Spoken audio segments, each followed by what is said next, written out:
welcome back to my channel. You guys are tuned in to Monet Rose once again here. So I told you guys that I would be coming back with part 2 to get to know me. So let's get started. I'm back. So here's part 2. So once again, my name is Kiara Monet. Now, why I wanted to start a YouTube, let's just say, like I said, I want to be real. I want to be different. I want to be unique. I don't just want to be U.S. Navy Kiara Harris. So in this YouTube, I expect a lot of things to hopefully flourish.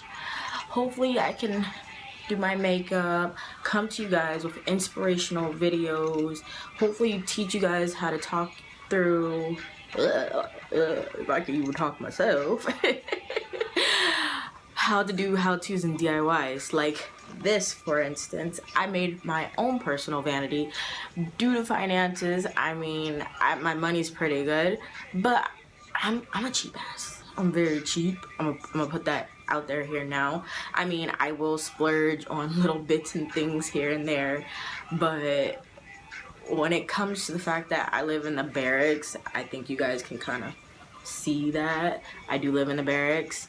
So I try to pinch my pennies here and there because I don't get much. I am an E4 in the military, but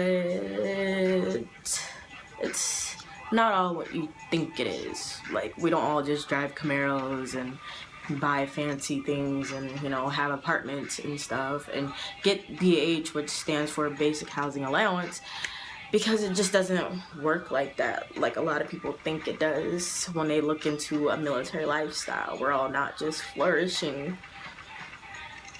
on some fancy island or whatever. I do travel a lot, yes. The military has given me that opportunity to travel a lot. I've been to 6 different countries. Let's start with Japan, Indonesia, Thailand, Malaysia, Philippines, and Korea. So I've had plenty of opportunities to experience other cultures, which I truly love. I will have a video up for that coming soon about my world travels and what I've loved about the military so far, and also what I've hated about the military so far. But let me stop ranting. Let me get back to myself. The hardest thing about me even trying to start a YouTube, what I would say would be confidence in the fact that I am shy talking on camera. In person, I talk, but on camera, for some reason, I'm extremely shy. And I honestly would say it's because I'm scared of judgment. I'm scared of people's opinions, negative things, saying, oh, you can't do it, oh, you're nothing, you're just in the Navy, you're never gonna have time to do it. And I've come to realization, I may not have time yet, but my time is coming. My time is coming. I know it is. I just know it. And I am on sea duty currently, so I deploy, I go to training for months and months at a time. So starting this YouTube is something that I'm gonna have to try and work out a schedule for you guys. I promise I'm gonna work out a schedule, but it is something that's hopefully gonna get out there and help me build my self-confidence and my courage to be able to say what I want on video, show you guys how I do things, and just go with it and rock it, be real. I mean, like, I'm on camera now and I never thought I would be here. Never. I am 24 years old. I am starting just a little late in the game, but I know I can do it. I see all these like 14-year-olds and 16-year-olds and 18-year-olds who are flourishing, and much props to them, I'm gonna be honest, when I was 16 and 18, I wasn't allowed to wear makeup. I didn't have all the fancy gadgets and things that are out now. I mean, the times have changed anyways. I'm born in 93. Like, I didn't have an iPhone when I was in high school. Well, I think the first iPhone was out, maybe. Let me correct myself. Maybe that was out. I don't know. I graduated in 2011. But besides that, I honestly was working with a sidekick. Like, like, you know, like, this generation would not know what a sidekick is. Who knows what a razor is this generation? I bet you none of you guys. And those who do, mad props to you. Mad props to you. Because not many people know the razor, the chocolate bar, you know, things like that. That's how old I am. I'm not that old, clearly. But another little, let's move on to some more fun facts about me. I'm also a military brat. Dad is Navy, mom is Coast Guard. I know, right? How does that even work? Well, it didn't, because after I got to 16 years old, they decided to divorce. I mean, shit happens, you know? Shit happens. People fall out of love. Other factors fall into it. I'm gonna have a video on that, about my childhood and how I would rate my childhood, pretty much. I'll have that coming soon. You guys stay tuned for that. But as my parents being military, was it hard? No and yes. No and yes. Yes, no. Sort of. I would say the only factors of it being hard was when one parent wasn't there and only one parent was there to take care of us, because I have 3 siblings, so there's 4 of us. So it was, I would definitely say it was lonely sometimes. Like, when mom would stay behind and watch us and she would be at work all the time, it was very lonely, because I knew it was only my mom there. She works full-time, because Coast Guard is not a part-time job, it's military. So she would be gone by like 5 o'clock in the morning. I'm the oldest, so I kind of had to help take care of my brothers and sisters, and I would say that's where a lot of my maturity comes from. But the house was definitely very lonely and quiet, so, you know. Then when my dad was around and my mom was out to sea, the exact same factor. A little bit harder, just because my dad, he wasn't there when we were very, very little, because he was deployed in our early ages of life. But when it came to him being around later on and my mom finally deploying, he was kind of lost. He was kind of lost, and I kind of took charge, which I give myself the big sister kudos, yay. But, you know, other than that, I mean, military brat life is military brat life. I wouldn't say we're extremely rich, but my parents did build 2 of their own houses, which I was born in Florida, Orlando, Florida, and then we transferred to, I lived in Suffolk, Virginia. I went to Christian Academy Private School, if anybody knows that or familiar with that, in Portsmouth, Virginia, in elementary school. And then from elementary school, I moved over to Driver Elementary, which is in Suffolk, which I know a lot of you guys are familiar with. And then from there, I went to John Yates Middle School. And then from John Yates Middle School, I moved to Nansemond River High School. But when I got to Nansemond River High School, my mom put on chief. Kudos to her. But we had to transfer to Seattle. I know, right? From Virginia to Seattle, like, the fuck? The fuck? That's coast to coast. Like, excuse me? I'm just supposed to uproot my life. At this point, I was 14 going on 15, and I was just like, I'm not really for this right now. I was a little rebellious teenager. I kind of stayed in trouble, to be honest. So here comes moving time. We drove across country, which was fun. I kind of had a little mini across the country trip to Seattle, Washington, where I started at Hazen High School. Hazen. Yeah. Horrible memories. Horrible memories. Definitely a lot of fun times of skipping school, failing a couple classes, and that's probably why I'm in the military now. No, not really. Military's not a punishment, by the way. But I definitely was a rebellious teenager towards that point in my life, especially because that's also where my parents divorced at. So I kind of had a lot of difficulties adjusting to the new school. It was definitely a culture shock living from, a lot of people don't call Virginia the South, but I consider it the South.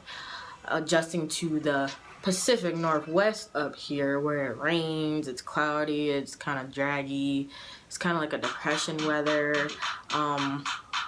That's where I first smoked weed. I know, right? You wouldn't expect that from me. I don't know why my TV is so loud right now, but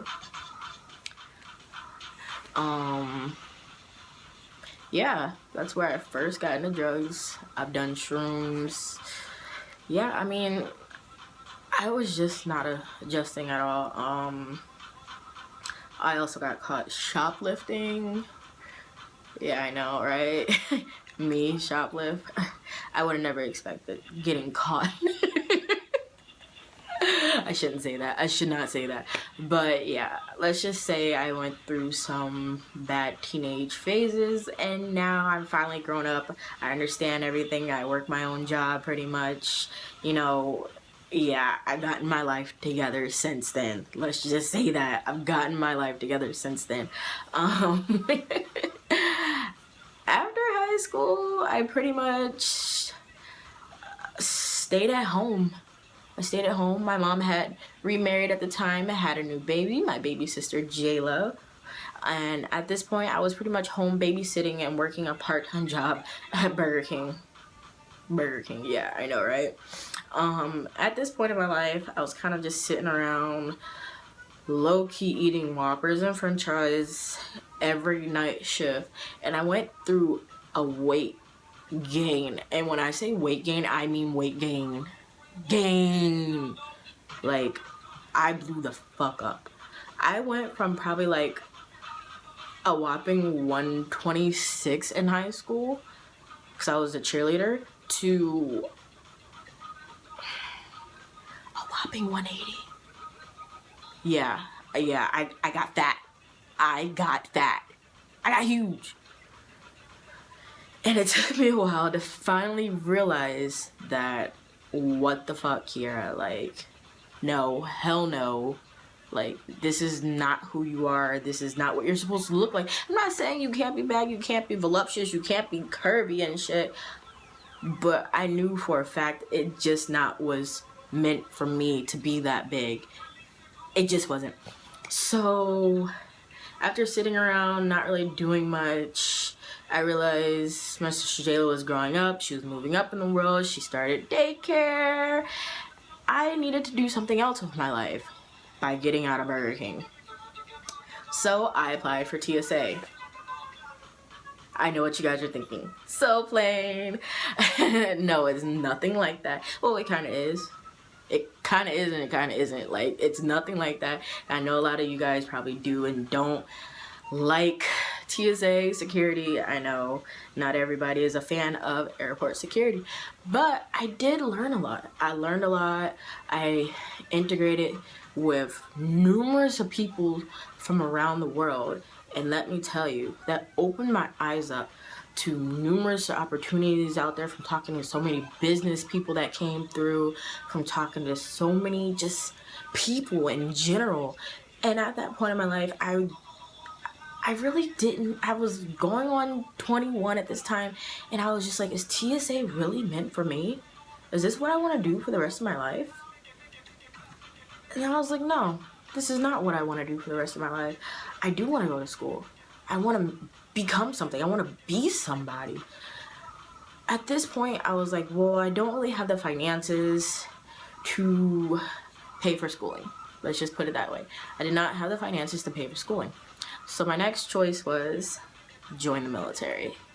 I knew for a fact if I joined the military, they would pay to go to school. That good old TA, which is tuition assistance. So I told my parents I was joining the military. I kind of just winged it. I didn't really give them much insight on anything I was doing. I originally wanted to join the Air Force, but they kind of kicked me back just because I was still kind of biggie at the time and I wasn't really making the weight requirements. So at that moment, I was just pushing and pushing and pushing. I was like, fuck it, you know what? I'm going to join the Navy. And that's what I did. I went up, I signed up, and the recruiter took me automatically. They took me automatically. They were like, you were the one. It's like, I'm kidding. They didn't fucking tell me you were the one. But they did accept me pretty much. So I joined the Navy, went to MEPS, did the ASVAB. I scored a couple different jobs. For some reason, I asked for which one is leaving first. Wrong mistake there. I will talk about a video about joining the military and what not to do at the recruiter's office, because that's where I fucked up. But my fuck up was a blessing in reality, pretty much. I signed up to be a BU, not knowing what that was at the current moment. I did all the research that I could, and it definitely didn't tell me what the fuck I was going to be doing as of today. Like, it told me World War II shit when it should have told me the updated shit. It should have told me that, but it didn't. So pretty much I joined to be a BU, which is a builder in the Navy. I know, right? A builder in the Navy. Construction. I do construction. So fast forward, I get through boot camp, and now I'm here as of today, 3 years later actually, because I've been in the Navy for 3 years now. But 3 years now, I realize the humanitarian side of my job is the part that I love the most. The people in the military community can be a little yeah, they can be a little some of them are bitches, some of them are just I don't trust. I've lost a lot of trust in people in general just because of the community that I am around. But I know that I can't just not trust everybody in the entire world. I mean, I can, but I can't, you know, like there's a certain limit to things. But the community that I am in, there's like very little trust, and you just have to watch your back always. You always have to watch your back, and you kind of have to always stay focused on yourself, on especially like when it comes to your self achievements and making rank, pretty much, because that's what I've learned since being in. I came in through boot camp. I was this cheery, preppy person. I mean, I advanced through boot camp. I came through A school. I did pretty good there too. And then when I got dropped off in this battalion, it was just like, I hate this shit. Like, for real, I hate this shit. Like, the first year I got here, I was sent out on deployment, and that's where I went to Japan for my first time. And I was away from home. It was during the holidays, and I was just like, I hate this. I wasn't fitting in. I'm gonna be honest, there wasn't a lot of black people in my command. So not that it has to do with any like color or anything, but it was just like, I just was not fitting in. I just wasn't at all. Like, I just was not fitting in. I was having the roughest time ever. I had the most sluttiest of the sluttiest roommate possible, and I could not stand her. But yeah, I mean, my first year in, I was just really having a hard time. Now move up to 2 years in, it kind of got a little bit better. It kind of didn't. I had a motherfucker accuse me of stealing an Xbox. Like, excuse me, what? Like, why the fuck would I steal an Xbox? I don't even play video games. I play with makeup. Like, get it right. But yeah, like, accused of stealing, like, the fuck? No. And I never got in trouble because, one, they did an investigation. Military is always going to do an investigation no matter what. Come to find out, the motherfucker lied on me. He got in trouble. But besides that, you know, although he said that, it kind of like hurt me. So throughout that entire time of the second year in, I kind of stayed sheltered. I kind of just gave everybody dirty looks because they all believed the kid. And even after investigation came out, they still was just like, how dare you? How dare you? And I'm just like, fuck you, fuck you, fuck you. Because that's just me. I don't give a fuck. I don't give a fuck what anybody thinks or anybody says.